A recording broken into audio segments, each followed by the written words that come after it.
سامعات، یہ ایک تلخ حقیقت ہے کہ جس گلستان کے حصول کے لیے مسلمانوں نے سارے گلشن کو چنا تھا وہ ان کے لیے مقتل کی شکل میں تیار کھڑا ہے۔ افسوس، جس ملک کو جمہوری ملک بنانے کے لیے مسلمانوں نے اپنا قیمتی وقت دیا، اسی ملک میں جدھر دیکھیے بے قصور لوگوں کے خون اور بے قصور بے وس لوگوں کے آنسو کا سیلاب امڑ رہا ہے۔ جمہوریت کے بعد سینکڑوں شہر برباد کر دیے گئے، کتنی ہی عورتوں کی عزت و آبرو کی دھجیاں اڑا دی گئی۔ تو کیا اسی کے لیے ہمارے اسلام نے جمہوریت کا قانون نافذ کیا؟ تو لیجیے میں ایک پرجوش سفیر کے لیے ایک ہونہار طالبین کو مدعو کرتی ہوں جنہوں نے ماشاء اللہ سے کم وقت میں ہی حفظ قرآن مکمل کر لیا ہے، جس سے میری مراد سیف عبد المجید ہے۔ خوف آفت سے کہاں دل میری آئے گی، خوف آفت سے کہاں دل میری آئے گی، بات سچی ہے وہ لب پہ صدا آئے گی، دل سے نکلے گی نہ مر کر بھی وطن کی الفت، دل سے نکلے گی نہ مر کر بھی وطن کی الفت، میری مٹی سے بھی خوشبوئے وفا آئے گی۔ الحمد لله كفى وسلام على عباده الذين اصطفى، أما بعد أعوذ بالله من الشيطان الرجيم، بسم الله الرحمن الرحيم۔ حب الوطن من الإيمان۔ 26 جنوری تھی وہ 1950، 26 جنوری تھی وہ 1950، جمہوریت کی ہم نے رکھی تھی اساس، تب سے ہر ایک سال مناتے ہیں شام سے، تب سے ہر ایک سال مناتے ہیں شام سے، جمہوریت کے گیت سناتے ہیں شام سے۔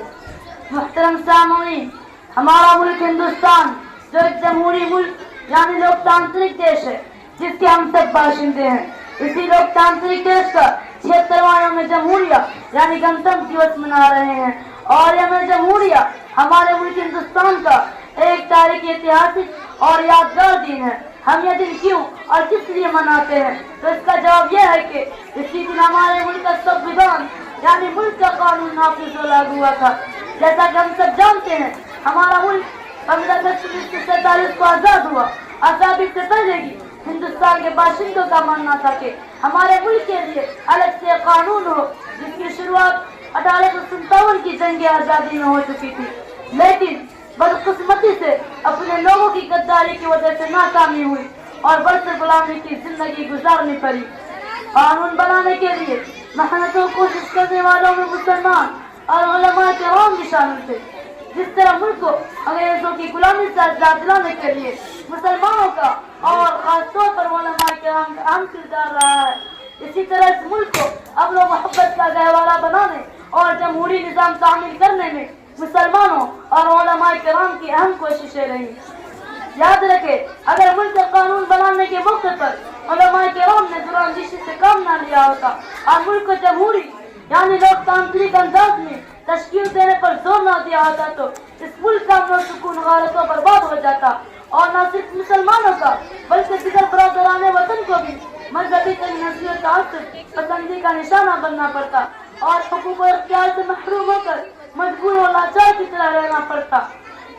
حضرات، لیکن تقریباً 35 مسلمان جو قانون سازی کی کمیٹی میں تھے، ان لوگوں کی قربانیوں اور ملت کے تعین ان کی بے لوث فکر مندیوں کا نتیجہ ہے آج ہمارا ملک ایک جمہوری ملک کہلاتا ہے، جہاں پر ہر مذہب والا اپنی مذہبی آزادی کے ساتھ رہ رہا ہے، اور جہاں ہونے والے ظلم کے خلاف، ناانصافیوں کے خلاف، آئینی اختیارات کے خلاف ہونے والے فیصلوں پر صدائے احتجاج بلند کرنے کا حق حاصل ہے۔ اس ملک کی تعمیر و ترقی، اس کی سالمی عزت، امن و محبت، تہذیب و ثقافت کے تحفظ کے لیے تگودو کرنے کا اختیار حاصل ہے۔ ہزاروں پھول سے چہرے دھلس کے خاک ہوئے، ہزاروں پھول سے چہرے دھلس کے خاک ہوئے، بھری بہار میں اس طرح اپنا چراغ جلا، ملی نہیں ہمیں عرض پاک تحفے میں، ملی نہیں ہمیں عرض پاک تحفے میں،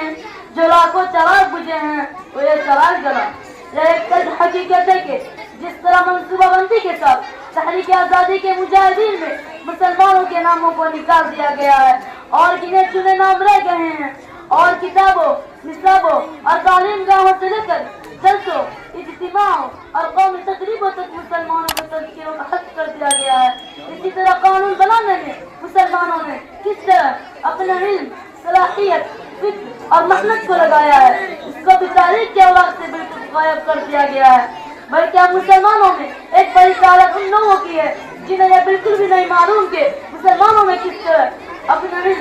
صلاحیت اور فکر کو لگایا ہے۔ مسلمانوں میں سے ایک نے قانون بنانے والی کمیٹی کے سامنے کہا تھا کہ مسلمانوں کی 3 بنیادی اصول ہے: مذہب، زبان اور دستور، جسے پرستن اللہ کیا جاتا ہے، اور یہ پرستن اللہ جیسے شادی، طلاق، وراثت وغیرہ کسی انسان کا بنایا ہوا نہیں ہے، بلکہ قرآن مجید میں اس کا مفصل ذکر موجود ہے۔ مسلمانوں لاش مصیبت برداشت کر لے گا لیکن پرستن اللہ میں مداخلت برداشت نہیں کرے گا۔ ہم کو نہ ستاؤ کہ ہم گنہگار نہیں ہیں، ہم کو نہ ستاؤ کہ ہم گنہگار نہیں ہیں، یہ کس نے کہا تم سے کہ وفادار نہیں ہے؟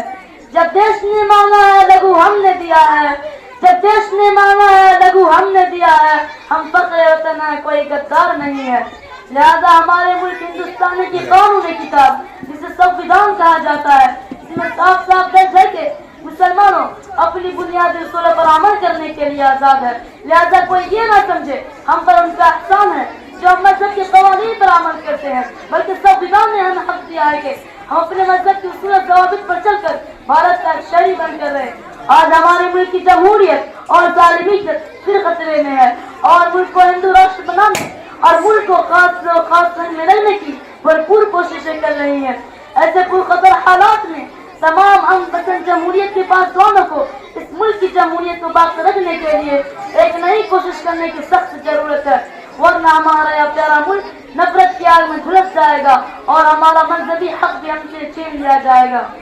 ہندوستان کے نوجوانوں ہمت دکھائے جاؤ، ہندوستان کے نوجوانوں ہمت دکھائے جاؤ، دنیا کے دل پر اپنا سکہ بٹھائے جاؤ۔ مردہ دلی کا جھنڈا پھینکو زمین پر تم، مردہ دلی کا جھنڈا پھینکو زمین پر تم،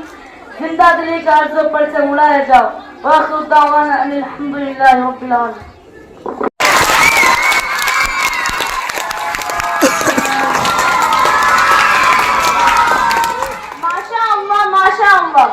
اندازے گفتگو کیا خوب نرالا ہے،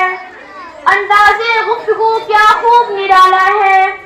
آواز میں جوش ہے تو باتوں میں اجالا ہے۔